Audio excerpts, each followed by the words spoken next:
chers collègues, face au retour de la guerre sur le sol européen et à l'heure où l'ordre international issu de l'après-Seconde Guerre mondiale est contesté de toutes parts, l'Union européenne doit, pour ne pas subir, s'affirmer comme un acteur politique international résolu.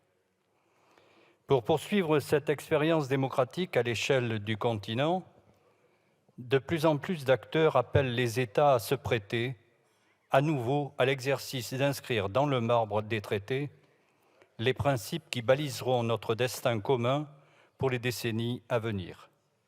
Comme en 1957, où la fondation des communautés européennes avait subi de près la crise de Suez, qui avait acté un certain déclassement des anciennes puissances françaises et britanniques, ce sont des événements extérieurs questionnant la place des États européens qui permettront peut-être de donner à ces derniers l'impulsion décisive pour penser à nouveau leur destin commun.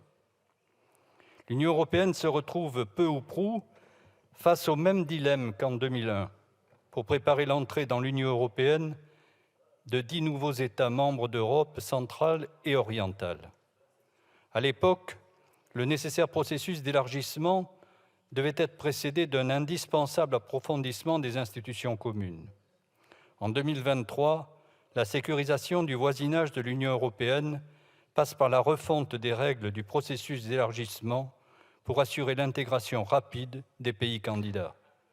Or, l'intégration de pays dans une Union européenne à 35 ou plus ne pourra se faire, selon nous, sans une réforme d'ampleur des institutions européennes.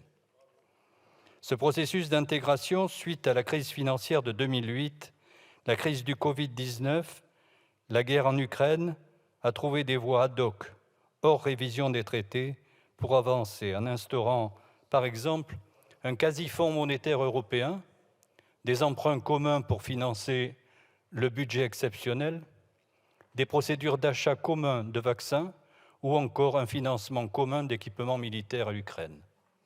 L'ampleur des défis actuels semble aujourd'hui être telle qu'il ne semble pas pouvoir être relevé de manière incrémentale ou éparse. Il nécessite à nouveau une construction d'ensemble qui ne peut passer qu'à travers une démarche politique.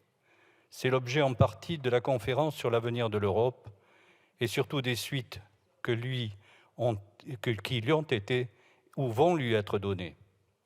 Avec nos collègues socialistes du Parlement européen, nous sommes très prudents sur l'un des termes utilisés, à savoir l'idée d'une adhésion fractionnée des nouveaux entrants.